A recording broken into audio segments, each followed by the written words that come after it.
या आठवड्यात राज्यातील कांद्याच्या बाजारभावात एक अतिशय महत्त्वाची गोष्ट घडली. अनेकांनी बाजारभाव बघितले, काही वरचे होते, काही तळाचे होते. पण आपण मात्र बाजारभावासोबत आवकही बघितली आणि एकंदर याची तुलना केल्यानंतर जे चित्र समोर आलं, ते असं लक्षात येतं आहे की काही ठिकाणी बाजारभाव वाढ जी आहे ती स्थिर राहिली. मात्र काही जिल्हे आजही असे आहेत की जिथे बाजारभाव फारशी चांगली नाही. एकूणच महाराष्ट्रामध्ये मिश्र परिस्थिती आहे, ते समजून घेणं गरजेचं आहे. लासलगावमध्ये आवक जवळपास 60% घसरलेली आणि पिंपळगावमध्ये बाजारभाव 2300च्या आसपास सरासरी टिकून राहिले. मुंबईमध्ये सुधारणा झाली.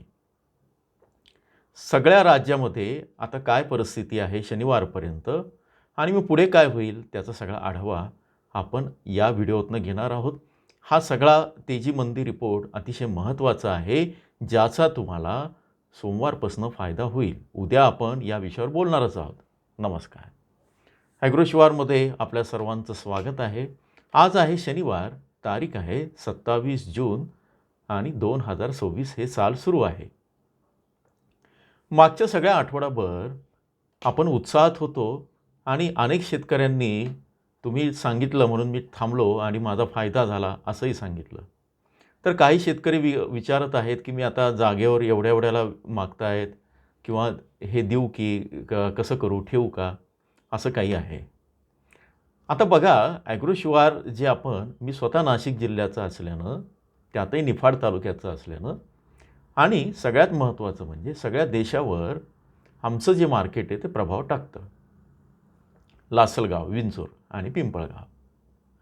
त्यामुळे बरेचदा माझ्या बोलण्यामध्ये जे संदर्भ येतात किंवा पुढच्या वाढीचे जे संदर्भ येतात ते नाशिक सेंट्रिक असतं, कारण ते सगळ्या देशावर परिणाम करतं, ते लक्षात घ्या. हा मुद्दा मी मागे सांगायचं विसरलो आणि म्हणून मी आज स्पष्ट करतो आहे. असं असलं तरी म्हणजे एका बाजूला पिंपळगावला आज 3000 पर्यंत कांदा गेला जास्तीत जास्त. तर दुसऱ्या बाजूला नगरमध्ये, धुळ्यामध्ये किंवा काही ठिकाणी हे बाजारभाव कमी पण असू शकतात. आजही काही मार्केट आहे की जिथे किमान बाजारभाव 100च आहे. सोलापूरला 100 रुपये बाजारभाव आहे. म्हणजे खाद आणि चोपड्याला 100 रुपये बाजारभाव मिळत असेल, पण मग तेच आमच्या नाशिकमध्ये चोपडा कांदा 7 आणि 8 रुपयाला विकला जातो आहे. खादसुद्धा साधारण 300 रुपयांपेक्षा जास्त जाती आहे नाशिक पट्ट्यामध्ये. हा सगळा आढावा घेऊन आता या आठवड्यात काय काय घडलं ते आपण बघूया. संपूर्ण राज्याचा बाजार कसा आहे. आता ही सगळी माहिती म्हणजे पुढच्या आठवड्याचं भविष्य नव्हे, परत एकदा सांगतो. त्यासाठी रविवार विशेषमध्ये आपण भेटणार आहोत आणि जिल्हावार बाजारभाव कसे राहतील. मागच्या आठवड्यात रविवारी किंवा शनिवारी आपण जे मेंबरशिप व्हिडिओ केलेले होते त्यामध्ये नाशिक वगळता, नाशिकचं सांगितलंच आहे, पण बाकीचे जिल्हे जर तुम्ही बघितले तर तुमच्या लक्षात येईल की मी स्पष्ट सांगितलं होतं की या ठिकाणी सरासरी बाजारभाव 2000 रुपये जाणार नाहीत. नाशिकला लासलगाव, पिंपळगाव जाऊ शकतात अपवादात आणि ते गेलेत.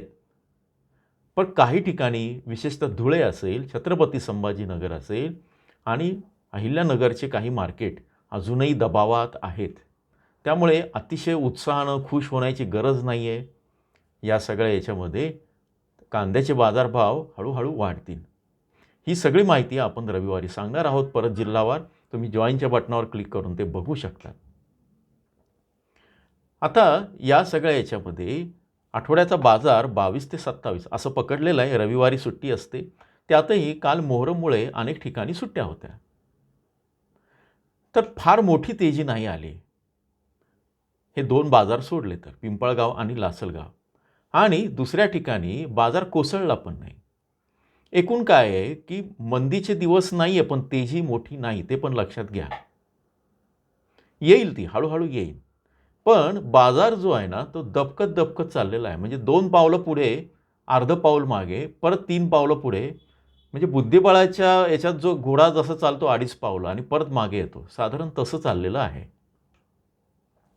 पण नाशिकच्या बाजारानं मोठा सिग्नल दिलेला आहे. लासलगावमध्ये 22 जूनला सरासरी 2,000 रुपये बाजारभाव होता. 27ला तो 2110 रुपये झाला. म्हणजे सोमवारी तुम्ही जो कांदा विकला त्याच्या तुलनेत तुम्हाला 110 रुपयांचा फायदा झाला. पण लासलगावची एक अशी गंमत आहे की तुम्ही जर 24 आणि 25 तारखेचे बाजारभाव बघितले, आज 27 जूनला लासलगावला जे सरासरी बाजारभाव होते त्या तुलनेत 24 तारखेला 41 रुपयांनी कमी होते, 25 तारखेला 90 रुपयांनी कमी होते. म्हणजे तुम्ही ज्यांनी 24, 25 आणि 26 या 3 दिवसात कांदा विकलेला आहे त्यांना आजच्या तुलनेत तोटा झालेला आहे. आणि ज्यांनी 22 आणि 23ला कांदा विकला होता त्या तुलनेत त्यांना 110 रुपयाचा फायदा झाला आहे. म्हणजे आज 22च्या तुलनेत 110 रुपयाचा फायदा झाला आहे आणि या 23, 24 आणि 25च्या तुलनेत मात्र तोटा झाला आहे. माफ करा, मी थोडं वेगळं बोललो. तर ह्या सगळ्या याच्यातनं ते पण लक्षात घ्यायला पाहिजे आजचे बाजारभाव आणि लासलगावचं गणित. पण एकूण सगळा आठवड्याचा जो आढावा घेतला तर ते 2,000 सरासरी लासलगावला राहिलेत, ते कमी झालेलं नाही आहे, हे पण महत्त्वाचं आहे. मोठी तेजी नाही, पण बाजार मजबूत राहायला. पिंपळगावचं सांगेन आणि मग बाकी सोलापूर, कोल्हापूर आपण तिकडे येऊया. पिंपळगावला सर्वात मजबूत बाजार जो राहिला तो या आठवड्यामध्ये होता. सगळ्या राज्यामध्ये पिंपळगाव हे असं एकमेव मार्केट होतं की जिथे 2250 ते 2300 रुपये सरासरी राहिला. चांगल्या दर्जाच्या कांद्याला मागणी कायम राहिली आणि आज तर हलक्या पटना क्वालिटी जो होता तो सोमवारी 13-14 होता तो थेट 21 रुपयांपर्यंत गेला. काल थोडंसं कमी जास्त होतं, पण कालपासून तेजी होती. आता या आठवड्याचा सर्वात मोठा मुद्दा होता आवक कमी झाली आहे.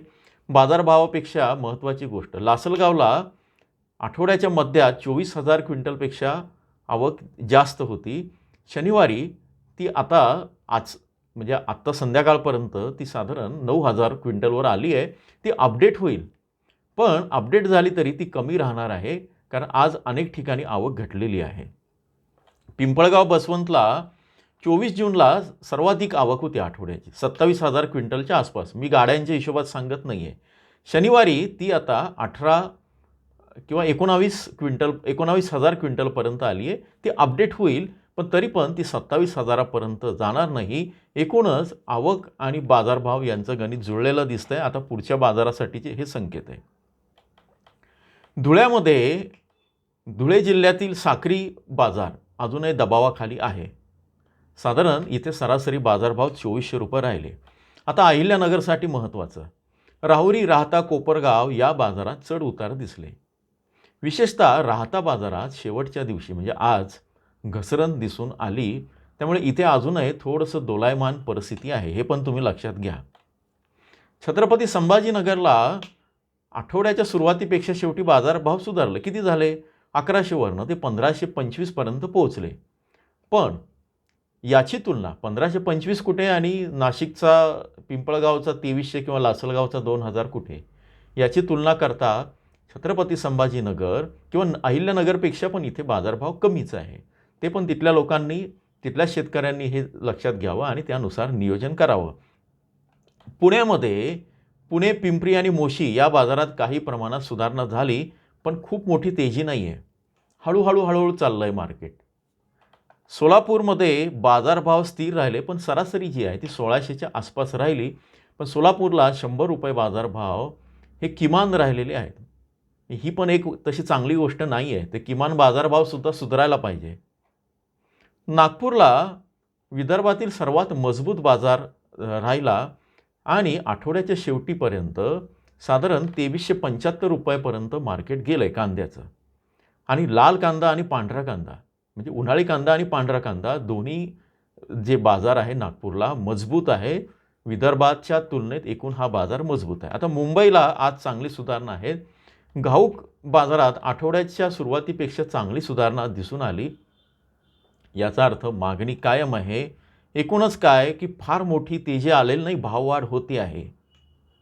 त्याच्यानंतर नाशिक पट्टा मजबूत आहे. नाशिक पट्टा मी जेव्हा सांगतो तेव्हा लासलगाव, पिंपळगावसोबत बाकीचंही सांगत असतो.